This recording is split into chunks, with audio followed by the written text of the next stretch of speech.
So we have a fantastic panel here. What we're going to be doing is I've asked Dilki, Graeme, Amy and Martin each to bring along their favourite ad of all time, and they've got to convince you in the audience why it is the very best. And of course we're going to end this in a live vote again, so it'll be like basically like a competition for popularity right at the end, but it's going to be a lot of fun. So where are we going to be starting? Let's find out. No. Whose is this? Graeme, this is yours, Yeah. right? Okay, so we'll play it and then you can explain a little about it. Okay.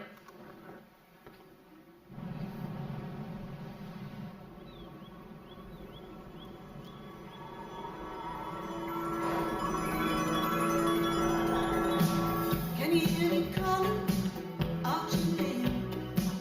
You know that I'm falling and I don't know what to say. Speak a little louder, I'll even shout. You know that I'm proud and I can't get the words out.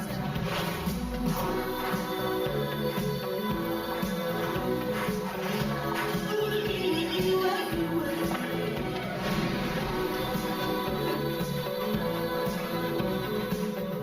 I wanna be with you everywhere.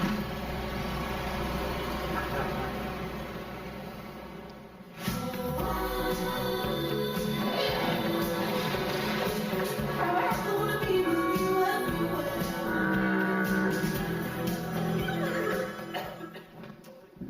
Fantastic. Can you just talk to us about why you chose that campaign? Yeah, we did this at Wyden and Kennedy about 15 years ago, Right. so a lifetime ago. Is this something you worked on? Yeah, I worked on it, yeah. So Dan and Ray were the creative directors on it, and I helped Kev Chesters with the strategy. But the whole agency got involved in this because it was a kind of big piece for us. The reason I love this is, aside from it doing really, really well, is it captures a lot of what marketing science now tells about how brands actually work before we knew about it. So when we did this, no one talked about Ehrenberg Bass, no one knew who Byron Sharp was, no one talked about mental availability or brand fluency. But this work delivered all that stuff in spades. So before this came out for 3, mobile campaigns, and actually a lot of mobile campaigns still are very rationally driven, rationally led, talk about benefits, talk about better network or cheaper price or more coverage. That's not what sells mobile networks. It's about mental availability, in fact being a brand that's fluently recalled, and this campaign did that by being a piece of entertainment. In a world of kind of advertising that was really kind of prosaic and rational, we encouraged 3 to go, do you know what, let's talk about the fun stuff on the internet. 3 had, there was a rational reason behind it. 3 had better data signal at the time than other brands, but it wasn't about saying that, it was about showing what that data enabled and providing a piece of content, a bit of entertainment that actually lodged the brand in people's minds. Right, yeah. Do you think if then you had as much data as you do now, do you think you'd still be getting the same kind of results? Do you think it changes campaigns because we're too focused on the data? Excuse me. Yeah, I think, for this campaign to work, it required a big piece of content at the heart of it. It required a big thing at the centre, which is a little bit harder to deliver these days. Clients are a bit less inclined to create those big things. Media's obviously fragmented even further than back then, and channels are split massively. But I still think you just do it in a slightly different way potentially. Okay, let's see the next campaign. Whose is this? Mine. Ah, brilliant. We're going in order.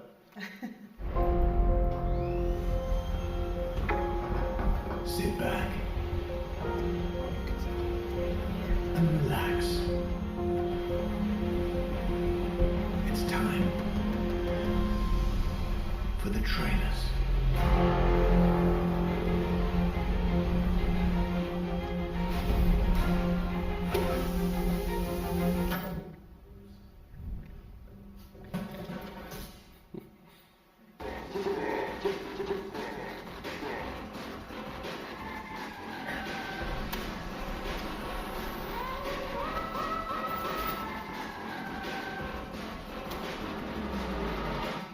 That's bro. So why did you bring that along, Amy? So that's a campaign that we at DCM did in partnership with Specsavers. It's a little bit biased, but I mean, to set it up in the context of the themes of the panel, I think Specsavers have been incredible at being part of social conversation. They're reactive, they're disruptive, and there's humour at the heart of it. And actually, what we were able to do is work really organically and authentically with them to create an extension of that within cinema. So we were already working on, you know, a campaign that had a trusted tagline, a punchline that was so well known, and we were able to elevate that within the cinema space itself. I think for them, cinema was super untapped. It wasn't a space that they disrupted as such. And it was a really good audience for them, so 16 to 34s and a younger audience to hit with quite a practical product. We didn't want to just disrupt with, you know, a standard 30-second TVC in the reel. We wanted to really play with the format of the reel, and I think the beauty of the cinema reel is it's quite predictable. When the audience goes, they know what to expect. It's the brand ads, it's the trailers, and then it's the main event of the show. So how would we subvert that and kind of take over that in a very Specsavers way? And then 2 examples that we did. So the ident, the second one you saw, no, the first one you saw, the second one, was if you go to our cinemas, you see that DCM ident, you expect to see it. And actually just by creatively turning it on its side, it instantly played into authentic, should have gone to Specsavers piece. That trailer spot you saw, I think I saw a few people kind of lean forward and be like, oh, has the screen gone? But again, that was on purpose. It was a media first. That part of the cinema reel wasn't commercialised, and actually Specsavers as a media first were able to create essentially a mock-up of an intro to the trailers, and then we had someone coming in to clean and take out the thing, and it kind of, again, classically made you feel like it should have gone to Specsavers. But I think why it was so successful was it was super bespoke to the cinema environment, the cinema audience, and leaning into that, you couldn't really take that and put it in another channel, but still worked really well with the overarching should have gone to Specsavers joke and pun. I love that. So the next one is, is that Specsavers again? Yeah. Or do I need to go to Specsavers? No. Dilki, is it yours? Good gag. Audio Jungle. Audio Jungle.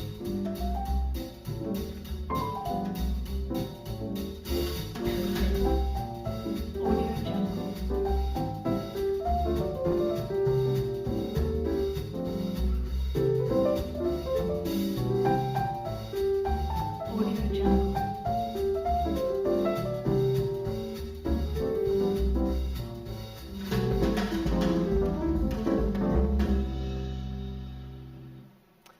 So, tell us why you also brought a Specsavers ad. I mean, firstly, hopefully there's somebody from Specsavers marketing team in this audience, because excellent PR for them.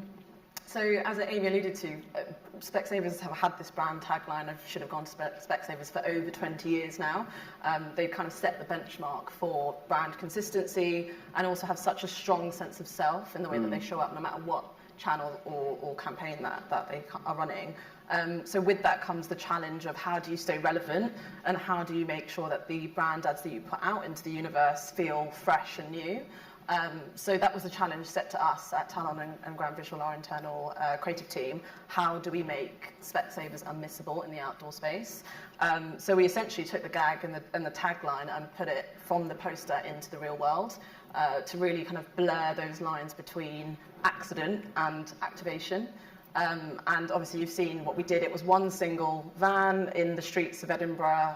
Nobody knew about it. It was done in the deep hours of the night. So in the morning when consumers arrived and went about their day-to-day lives, it was 100% an organic campaign. There was no paid media or PR behind it. And within hours, it was everywhere on social media.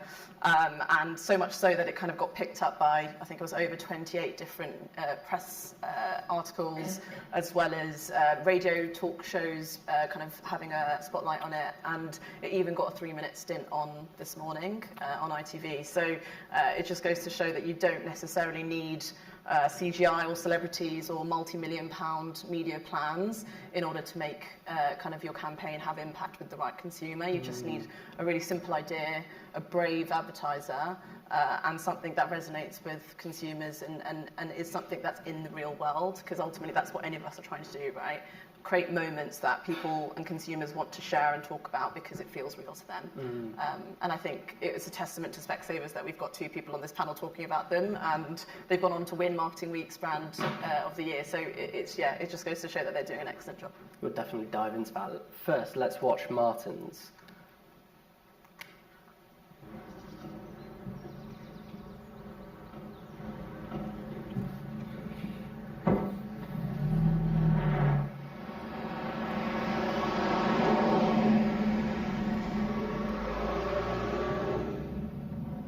Like most victims, Julie knew her killer.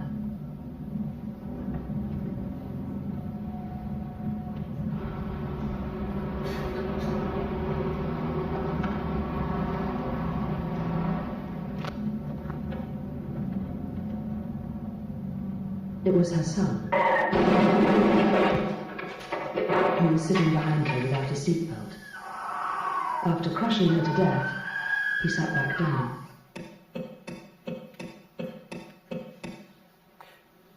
Wow. Just thought I'd raise the mood a little. Yeah, very cool. Thanks for that. So tell us what your role. So I'm a big fan of the classic COI days publication information films.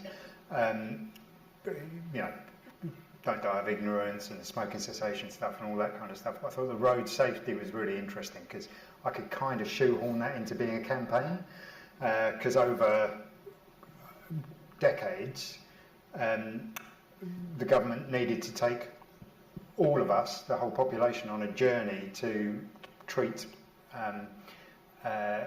driving safely as something that we actually needed to care about. You know, it used to be macho not to wear a seatbelt, etc., etc. I can still remember those days because I'm really old.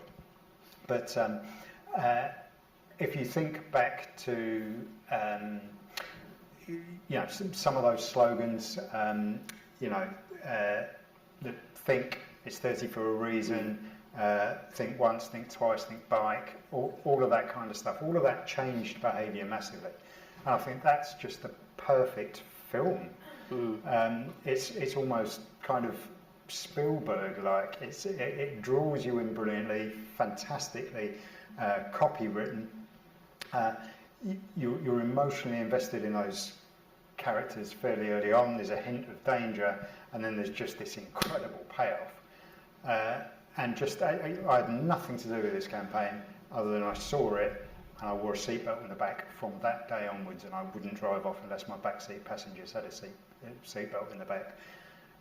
And if you want a campaign to deliver what it set out to deliver, to make that known, understood, to change behaviours, to make it to give social currency to an idea that had no currency before, I think it just absolutely wins.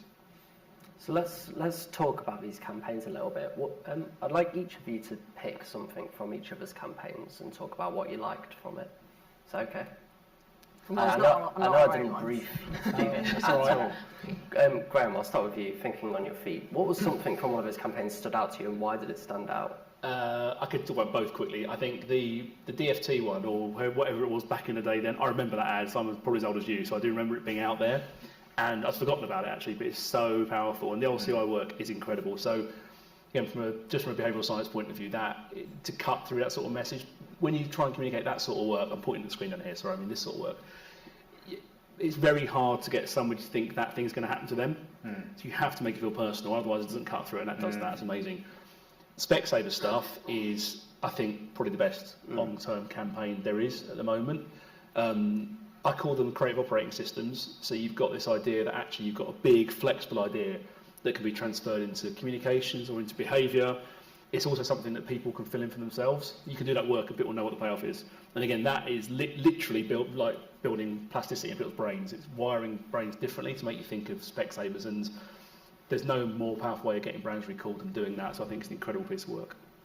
Yeah, there's something about the fact that two of the campaigns chose Specsavers instantly, and everybody instantly recognises it. What did you think, Amy? What stood out to you? When we saw we both did, we were like, should we change it? Then actually we saw it as like a mutual benefit. I think Specsavers have done such an amazing job, as Dilki said, for 20 years plus, to get that line into public conversation, and they're constantly pushing boundaries and being reactive and getting out there. And I think it just shows that actually, like with a media hat on, you can get the same message across in quite distinctive ways, but that work for different audiences and feel uniquely very different. So like the cinema one is, you know, lean back because the audience wants to be entertained. It feels like, I mean, it's far more impactful on a big screen, but you get it, whereas, you know, the out-of-home one is a very different audience, but yeah, has the same impact.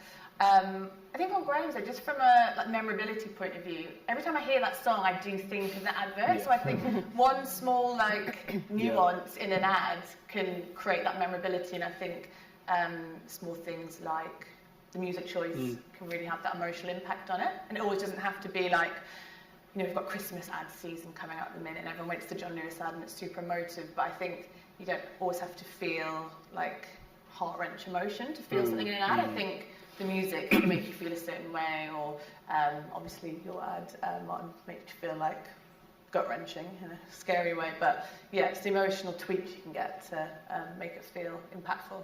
I remember seeing some work a while back, I think it was from Lumen, but I might be wrong, about the attention you spend when you watch TV. And, some people get up, go do something else, talk to somebody, but you hear the music in the background and it still reminds you of that TV ad. What about yourself, Dilki? So with the Specs, both the Specsavers campaigns, I think what I love about both of them is that they're just instantly humorous, and you don't need much more explanation than what you see, which I think is really rare. A lot of the time you need wider context, or when you read award entries for these things, you need a whole page to be able to explain, but really you need 2 pictures to be able to explain for each of those campaigns what the kind of outcome or objective was, which I love. And then with your drive safety ad, I think, echoing what everyone said, I think the emotional storytelling there is next to none. And I think, to your point around actually making behavioural change, it's campaigns like that really do make a difference to people's everyday lives and really life or death situations. So I think it's really important. Martin, what stood out to you? Well, I thought they were all great campaigns. What I really like is what it says about the brand, almost the subtext. So three kind of at that time. Correct me if I'm wrong, but I think they were still fairly new entrant into the market. New, yeah. And they didn't really stand for anything. They didn't have a brand personality, and that's just dripping personality. Do you know what I mean? And very, very different. None of the big established players could have played that game. So that whole idea of being approachable, wry, and having that point of differentiation in the market, I thought was brave and good. Wouldn't appeal to everyone, but who it appealed to, it would appeal to presumably very powerfully. And Specsavers, what I love about Specsavers is there's a smartness on both those executions and in loads of the other stuff that they've done. And I think it comes from using media really well. Yeah. Both of those campaigns that you've spoken about made the medium part of the whole thought process. And that just seems smart. And I think that, and hopefully there isn't anyone from Specsavers in here, because I'm going to say it, they're a bit cheap and crap if you go and get your glasses from there. But if you, I mean, I've got fantastic glasses, obviously, so you can tell it's important to me. But what you get from the advertising is this thought that Specsavers have thought a little bit harder about it, and they've got there's some smart people behind all of this, because look what they've done. And I think that's irrespective of the message and the reach and the earned media and all of those other things that you got out of it. There's also that point of, from the consumer of the execution, that actually these are smart people and their status is elevated as a result. And for a topic that's actually quite serious, they are quite humorous as a brand, which I think is really, I like that juxtaposition of those two kind of counterintuitive things, which is quite interesting. They balance it really nicely with some of their other executions as well, like the one about coming get your eye test at home and that kind of thing. So this stuff hasn't just fallen together, is it? There's a lot of thought about how to build the layers of what that brand stands for. It's smart. I'm really interested in where the idea starts for some of these. It's like if you think about what department is that DETR? Is it one of the? I'm not sure who ran the Julie campaign of yours. Sorry, Martin. Oh, sorry, I missed the question. Who was the client on that one again? Well, it was COI, so it's Central Office of Information and Government. Great. Basically. That was for the old people in the room. They'll know who that was. Right. Yeah. Long time ago. Yeah. I wonder if, I imagine the campaign started in the creative agency. the idea started there. I wonder if the idea for the Specsavers outdoor van stand started in the creative agency or not. And I just think it raises a question as to where does the idea start now? And if you're working in a media agency or if you're working for a PR agency, do you have more power over a creative idea than ever before? So with the outdoor ad, it was definitely a collaborative approach. I think what's really special about this execution in particular is that we worked, so Specsavers creative team works in-house, so us working and our grand visual team who are experts in the ways to amplify existing brand kind of assets or existing creative ideas in the outdoor space, it was like the perfect collaboration of the people that, you know, have honed that brand tagline for years with the team that can bring that to life in a space like no one else. So I think it was a huge perfect example of how those two things in collaboration can mean kind of the execution is that much better. And how is it working with a creative, basically what they've got is a creative agency in-house, right? So what does that benefit its partners to do? Can you turn around work quicker? Does it allow you to do things on the fly? Did you say this was kind of built overnight, basically? Well, the campaign wasn't built overnight, but the execution was put in the ground overnight. So I think what the benefits of having an in-house creative team at a client side just means that they're that much closer to the kind of core roots of what that brand is and stands for. So I think there's definitely kind of things that can get lost in translation where there's intermediaries. That being said, there's obviously huge benefit in having a creative agency that are experts in their field as well. So I think in this particular situation, it was just that that team at Specsavers were just very, very close to the brand identity and the kinds of executions that weren't too far reaching from what they feel is, you know, in their realm of possibility, but equally they were willing to be brave, which is something that we really appreciated. I think it's really important to say that I think creativity can and should live everywhere, no matter where you work or who you do or what client you work for or what level you're at. Good ideas come from anywhere, and I think it's important also to note that it's not always about fighting for the big idea. Like Specsavers has been going for 25 years. That idea, in a classic sense, has lived 25 years. But there's still new versions of creativity, execution that come off it, whether it's media, whether it's ads, whether it's like user experience stuff. The way it's expressed comes to life in different ways, and it comes from all sorts of parties.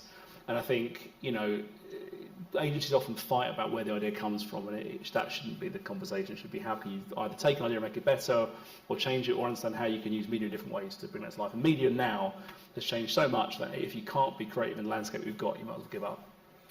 Do you feel that the ad, pick Martin, I'll choose yours again. Do you feel like that ad would still be created today? That's an interesting question. I mean, it should be. I mean, we really should be trying to use advertising as a force for good for society with that kind of client. You know, I mean, we talk about it as a little bit of a golden age. You know, we both kind of nodded to that. So I guess that suggests that there's not so much of it around as there used to be. And I would struggle to name you a government campaign from the last couple of years. So I think, honestly, maybe not. I'm going to now ask you each, as we're coming towards the end, to make your plea, to make your case to the audience to vote for your campaign as the best ad campaign of all time from a sample source of 4. So, where shall we start? Shall we go back down the line? Martin, do you want to kick us off? Why should people vote for yours? Do you wear a seatbelt in the back?